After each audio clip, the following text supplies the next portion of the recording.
stats less this year than I've ever looked at stats in my life. Roy, you had 4 guys wait 45 minutes or more Wednesday. You got 3 games in 6 days, so the game's not new. You got a bunch of injuries. How do you try to navigate kind of keeping the guys fresh while also getting things done in practice? Yeah, it's hard. Yesterday we brought them in,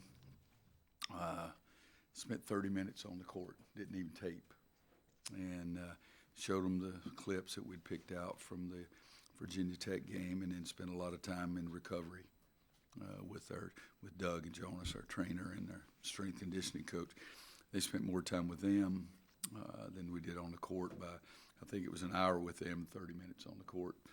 You don't know if that's going to be good enough or not, but that's we did need to get some things done on the court, so we tried to do that. And yet 18, 19, 20, 21-year-olds, they're supposed to be able to handle this stuff. So, but we are very concerned about it, yeah. How is Brandon doing with the neck? Is his rehab going along okay? That's probably the best way to say it. Okay, he didn't do anything yesterday. We're going to allow him to go through the first part of practice today, nothing live, and he wants to do that. Say allowing it, that we're planning is a better way to put it. We're planning him to go through the first part of practice and then reevaluate at that time. So it just depends on how he feels. Do you have to seek a different medical counsel in his situation because it's not a basketball-related injury, or?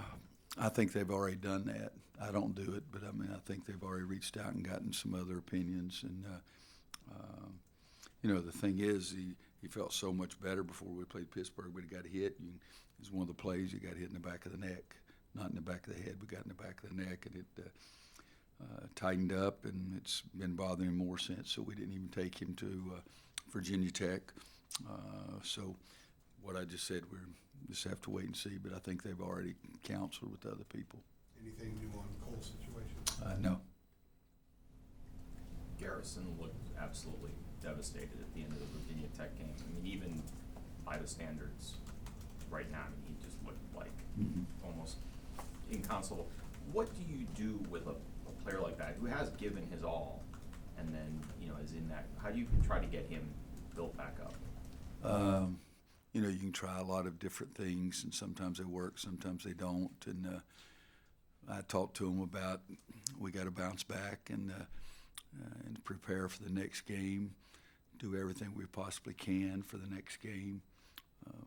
We may not be successful, but if we don't do that, we have no chance.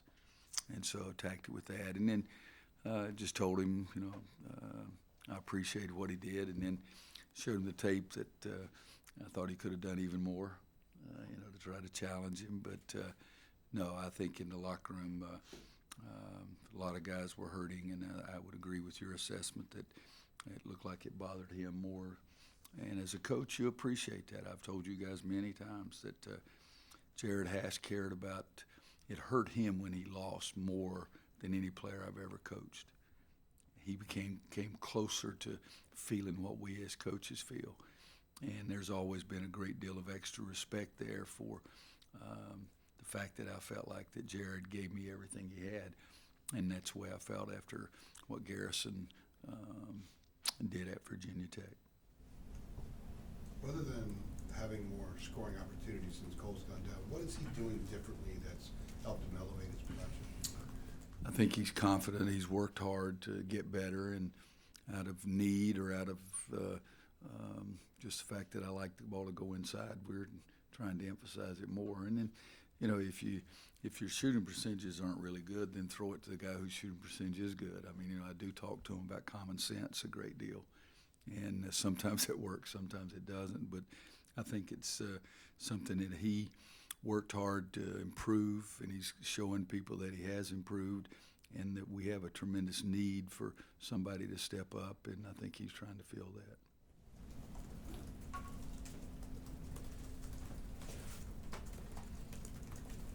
Easy press conference. Anybody else got anything? Yeah. You just spoiled my afternoon, boy. So close. Hey, I wish I'd been like I want our players to be. I wish I'd been a little quicker. So much of this is new for you. Yeah. And some people, when they ask about how you're dealing with something like this as a coach, you don't have plans that you've gone through in the past that you can draw from. So how are you kind of navigating through this when you draw up your approaches, maybe what you talk to the kids about before the game or practice? Or I'm not handling it very well, I can tell you that. But, I keep telling them in life, you're going to get hit and things aren't going to go smoothly. You got to keep going. And I'm old-fashioned, I'm corny, but I believe people that play athletics, that enjoy the victories, but also handle the losses and bounce back and keep coming and keep coming and keep coming. I think that prepares you for life, and that doesn't mean that somebody else that doesn't believe in that, it doesn't mean they're wrong, but I strongly believe that. And I talked to them about it after the game the other night. There's a lot of things in life you just don't feel like it's fair. It doesn't work. It doesn't work. It doesn't work. But you can't just go belly up. And I talked to them about that. And so if I talk to them about that, I got to do the same thing. I mean, there's no question that the lows in coaching are so much lower than the highs are high. I mean, it's unbelievable. And some of you guys have heard Coach Smith told me his only worry about me was just how I handled the losses as an assistant, because he said it's a lot more difficult as a head coach, and he was right again. But it doesn't do any good to make excuses. It doesn't do any good to give reasons, and there's a difference between excuses and reasons.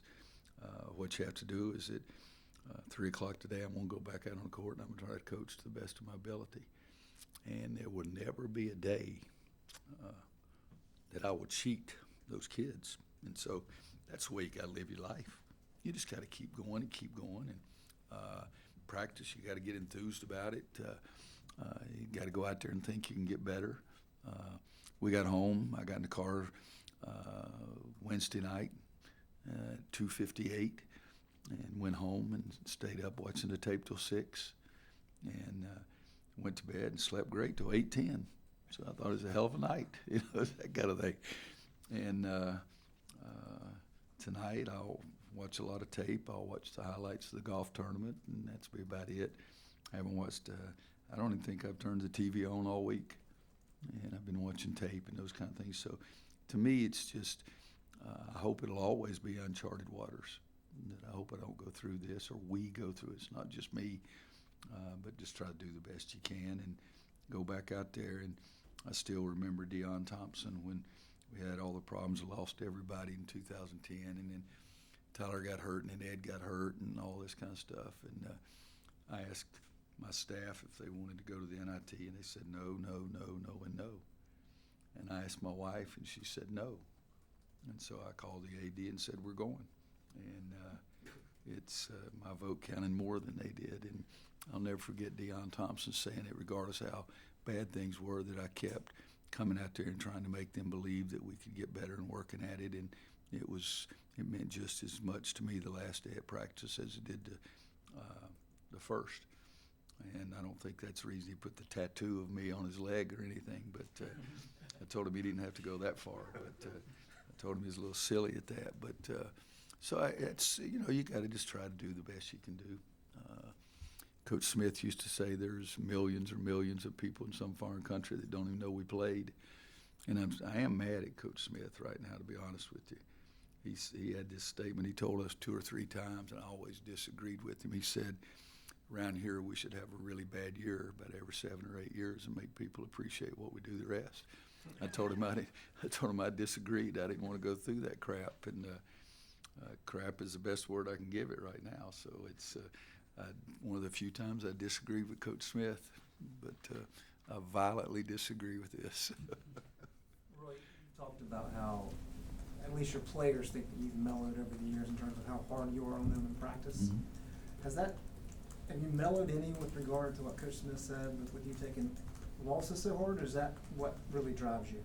A little bit of both. We're getting very philosophic here before a game, but I do believe, as I said, the losses are so much more higher and hurt more than the wins make you feel better. Wins, as soon as you win the game, you jump around the locker room and they say, who do we have next? Or, can you give me that scouting report? Can you give me that tape? They just don't last long enough. And but I think I've said this before, I've gotten more mellow in one way because I used to coach out of fear. I made them afraid of me and how much we were going to have to run at the end of practice, and it worked.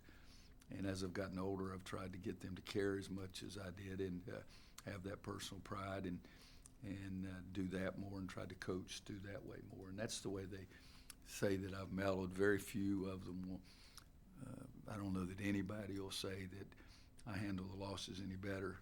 It still hurts the same. And I think the older I've gotten, it's hard to believe that I'm saying this, but the older I've gotten, I think the losses hurt even more and stick with you even more, and you feel the personal blame even more. Watching 2002 from afar. 2002? Okay, go ahead. Yeah, here, not, obviously.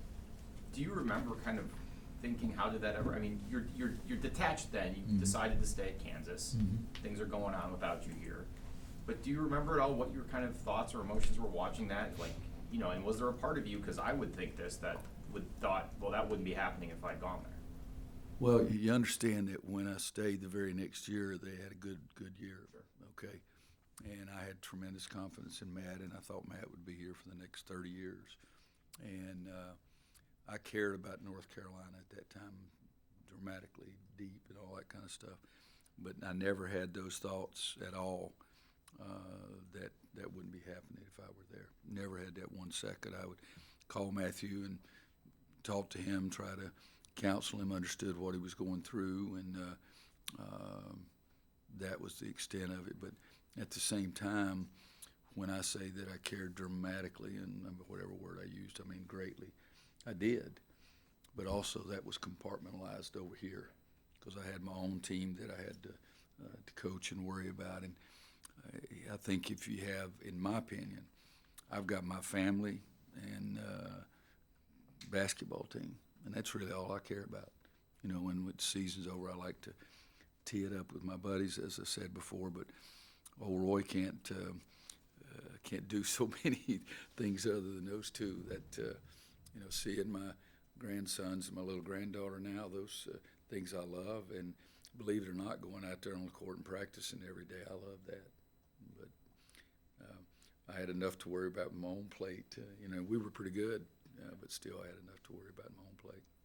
Coach, Chris Likes has proven to be an issue and giving you guys some problems, and now Dejan Vasilovic is shooting like 43% from three. How do you guys stop those guys tomorrow? Well, I don't think you do stop them. I mean, Chris has made it difficult about everybody's played. I think he's played very well against us, and last year we were lucky and got both of them. But he is really hard to guard because he's so quick. He shoots from so deep that it's hard. You go out there and get him, and he goes by, and you say, "Where did he go?" It's like the road runner trying to figure out where he's going. But so you try to slow him down, hope that he doesn't shoot a high percentage. And Vasilic, 43% from three. I think he's 97% of the foul line. So one of my coaching tips is going to be don't foul him. It's pretty simple, but you hope that their percentages aren't as good, and you try to make things that you do well again more of a factor in the game. Or you had mentioned no update on Cole. I just wanted to make sure that we understood where he is right now. You had said before that he was in the locker room. you had said previously that he was doing some shooting. Is that still the extent of what he's doing? Still, he's not doing anything else. Okay. Nothing else. Okay. He hadn't done one thing I could yell at him about. He put on his social media, hashtag soon. When you saw I that, think he read got. about- I think he got tired of people saying, "Oh, he's just delaying it. He's not coming back." And I don't have any doubts that he's coming back. It's just we're waiting for the doctors to say it's time for him to do it. And again, I go in everybody's home and say, "I'm going to treat your son like I want you to treat mine." So why should we not be very cautious? You would need him to do some full court practicing for a couple of days right before he can play. Isn't that kind of your standard? I mean, he hadn't shot a shot with the people watching him in, what would this be, 5 weeks on Monday or 6? 6 weeks. 6 weeks on Monday. I think the world of him, but I ain't gonna do that. Christian, somebody came here averaging 8, known as a scorer, a struggle. I mean, what was the biggest adjustment you've noticed for him in making that jump? Well, you used the word right there. It's a big jump. You know, I mean, there's nothing against Charleston Southern. I love the place. It's pretty. I've been there. I've got a home there. But that's a different level than what we are. And so it's a difficult adjustment for a guy to come from high school to college. It's a difficult adjustment for a guy to come from Charleston Southern. And I think he lost a lot of his confidence when the ball stopped going in the basket with as much regularity. And I still keep giving him chances and love him to death as a kid. But it's, you know, you can go play your Muni course all you want and think you're good, and then try to go play Augusta National, and how crap you think you're going to do then. I can tell you, it doesn't work. I've shot 69 6 times in my life, and none of them are at Augusta National. 4 players, 4 prospects from the 2020 signing class were named Niles All-Americans. I think you had 2009 was the last time 4. How do you think this class could kind of rank up some of your best signing classes here? I think you just have to wait and see. I mean, you knew the answer before you even asked it, because how do you know? I mean, that class in 2009, John, Dexter, and Travis and David really looked good, and I still think it was good. But John not overachieved, but John achieved more than the rest of them did. And we've had some good classes. I mean, Ty, Wayne, and Brandon, that was the number 1 point guard, number 1 2 guard, number 1 power forward, and they all 3 excelled dramatically. Yet you have some guys who don't, and we feel good about it. But as I've said to everybody else too, I hope I live long enough for them to get here, kind of thing. But I'm very proud. I talked to all 4 of them last night, and they were very happy. And I'm still going to see them play. I saw Dayron play twice last weekend. I'll see Walker play this coming week. So if you tell me how that can make me better tomorrow, I'd be even happier. But right now, I can't figure out how the hell that's going to make me better tomorrow. And one thing, RJ, I mean, he was kind of ranked number 50 or so, and he's really jumped up and to be one of the top 25 wheels. What do you see from him progression the last couple months, I guess? Well, he's just continued to work. He's a scorer. He's continued to work at it. Everyone I gave one of the things I gave him last night to all 4 of them was the same message. You got there because of your sweat, and not because of anything else. You got there because of your sweat. And I've had guys before that were not McDonald's All-Americans that were pretty doggone good. Then I've had some McDonald's All-Americans who were great and some not quite as good. Told everybody one of the greatest classes I ever had was Nick Collison, Kirk Heinrich, and Drew Gooden. Kirk Heinrich was not a McDonald's All-American, but he beat the crap out of a lot of those guys that were. And but I'm very proud of all those guys, and RJ probably more so because he did come from farther out. Thank you. Thank you, guys. Momentarily. Oh, really?